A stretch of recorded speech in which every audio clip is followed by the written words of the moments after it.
കഥയുടെ നാടകാവിഷ്കാരമാണ് നാം ഇവിടെ കാണാൻ പോകുന്നത്. ഇത് വെറും കഥയല്ല. വ്യവസ്ഥയുടെ ക്രൂരതയ്ക്കിടെയാണ് തൂക്കുമരത്തിലേക്ക് നടന്നു നിൽക്കുന്ന മകനെ കാണാൻ ഒരു പൊതിച്ചോറുമായി പോകുന്ന വെള്ളായപ്പനെ പാവം മുതലാളി ആത്മവേദന ആവിഷ്കാരമാണ്. പ്രശസ്തമായ ആ കഥയിലുള്ള വെള്ളായപ്പന്റെ അമ്മാവെ ഇന്നത്തെ ഏവർക്കും സ്വാഗതം.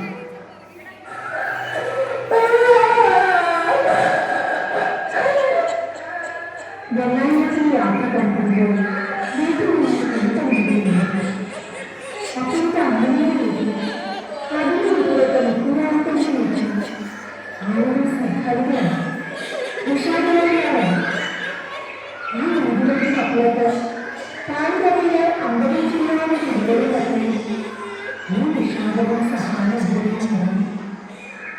വെള്ളായപ്പൻ കണ്ണൂരിലേക്ക് പോവുകയാണ്.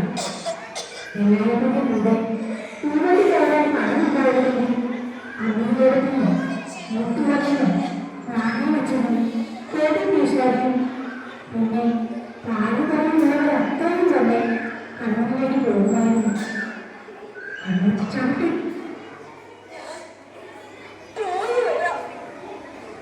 നന്ദിയുണ്ട് എല്ലാവരോടും. ഞാൻ പോയി വരാം. കോടതിയെ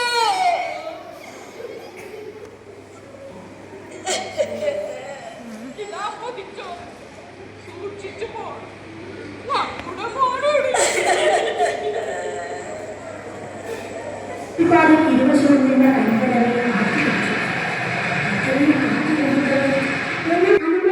കൂട്ടുകൈകളും കാരണവന്മാരും സംസാരിക്കുന്നത് പോലെ ചുവത്തിൽ കെട്ടിയ പൊതിച്ചോറിന്റെ കണ്ണിലാണ് കൈ തട്ടി തന്നെ പൊതിച്ച് ഈ പൊതിച്ചോറ് കെട്ടുമ്പോൾ അതിലേക്ക് ഒരുപാട് കണ്ണീർ വീഴ്ത്തിയിരിക്കുകയാണ്. മരക്കാരിക്ക, ഞാൻ നിങ്ങൾക്ക് 15 ഉറുപ്പ്യ കടം വീട്ടാനുണ്ട്. അല്ല, 15 ഉറുപ്പ്യ 4 അണയും. അത് ഈ ജന്മത്തിൽ തന്നു വീട്ടാനാകുമെന്ന് തോന്നുന്നില്ല. വെള്ളം കിടന്നോട്ടെ, എന്റെയും നിന്റെയും ദൈവങ്ങൾ തുണയ്ക്കും. ധൈര്യമായി നീ പോയി വാ. ഈ 4 മണി നടക്കും വഴിയിൽ പിന്നെയും വരക്കുന്നു. അലക്കിയ തുണികളുടെ കെട്ട് ചുമലിൽ നാട്ടി ഇതേ വന്നു.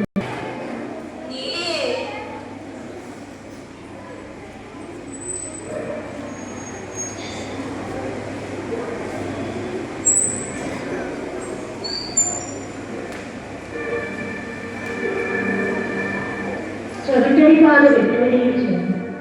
വെള്ളായത്തെ വെട്ടുവഴിയിലൂടെ നടന്നു. വെട്ടുവഴി തെരുവിലെ വെള്ളായത്തിന് ഇരുട്ടിയാർന്ന വഴിയാണ്. പുഴമണിയിൽ നിന്ന് വെള്ളായപ്പം പുഴവെള്ളത്തിലേക്ക് ഇറങ്ങി. ഈ പുഴയില് വെള്ളം നന്നേ കുറം. എന്തുമാത്രം വെള്ളമായിരുന്നു. ഒക്കെ മണ്ണ് കയറി നിരന്നതാണ്. എന്റെ അപ്പന്റെ ശവം കുളിപ്പിച്ചത് ഈ പുഴയെന്നാ.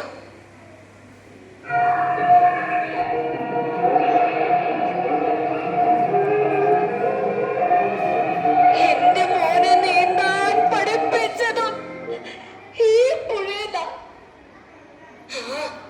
വേഗം പോട്ടെ, വണ്ടി ഓഫീസിലേക്ക് ഇനിയും കുറെ ദൂരം നടക്കാനുണ്ട്.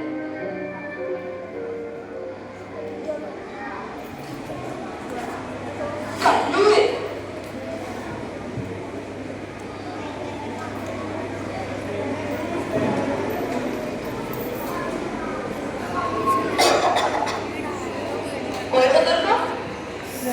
അല്ല, കണ്ണൂർ അവിടെ എന്താ ജോലി? വെറുതെ പോവുക.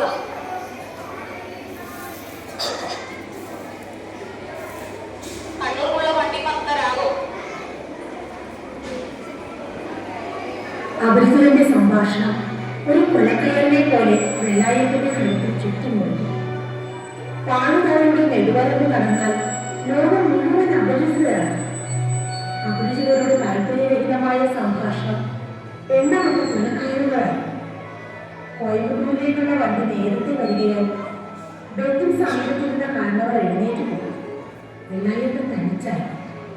ചോറുപതി അടിക്കാൻ തോന്നിയില്ല. തുണർത്തിലൂടെ പുറത്തേക്ക് കുതിർന്ന് അതിന്റെ നനവിൽ കൈവച്ചുകൊണ്ട് വെള്ളായപ്പനായിരുന്നു. അങ്ങനെ ഇരുന്നുറങ്ങി.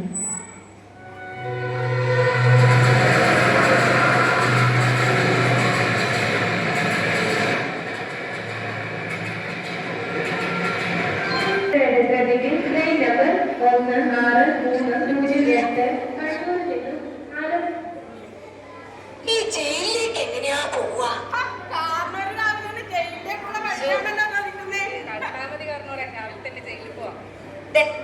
ഈ വഴി പോയ കണ്ണൂർ സെൻട്രൽ ജയിലെത്തും. എവിടൊക്കെയോ ചോദിച്ച് ഇവിടം വരെ എത്തി.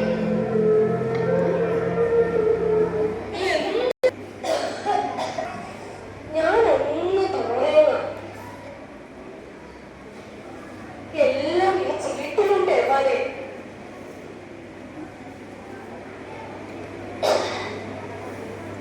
ഓ, നാളെ രാവിലെ ആണല്ലേ? കാർന്നോർ എനിക്ക് ഞാൻ പോയി പെർമിഷൻ വാങ്ങിയിട്ട് വരാം.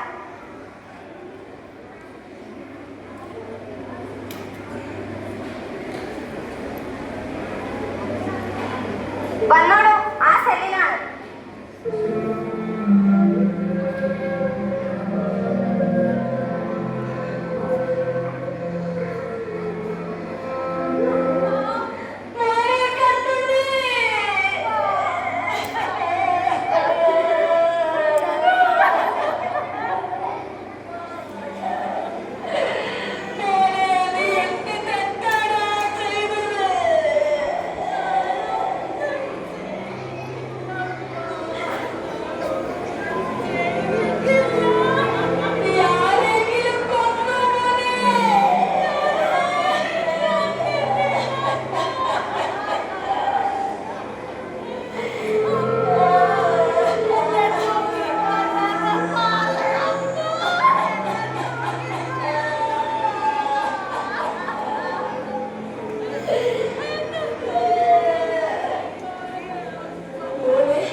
ജയിലിന്റെ പരിസരത്ത് വെള്ളായപ്പനായി കാത്തു നിന്നു. സൂര്യൻ ഉച്ചയിലെത്തി. നേരം കിടന്നു. ഈ രാത്രിയിൽ കണ്ടുലർച്ചയ്ക്ക് മുമ്പ് കൊമ്പുവിളികൾ മുഴങ്ങുന്നത് വെള്ളായപ്പനാണ്. അത് വധശിക്ഷയുടെ ചടങ്ങാണെന്ന് വെള്ളായപ്പൻ അറിഞ്ഞിരുന്നില്ല. രാവിലെ 5 മണിയാണെന്നാണ് അവർ പറഞ്ഞിരുന്നത്.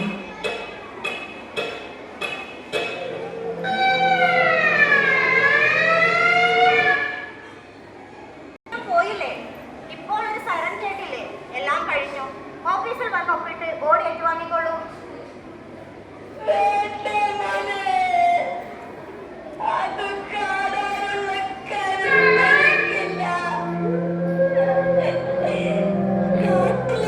കൊണ്ടുപോകാനാണെങ്കിൽ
കണ്ണീരിലൂടെ മരിക്കാത്ത ഓർമ്മകൾക്ക് വെള്ളായത്തിൽ പാടുകടലാകും.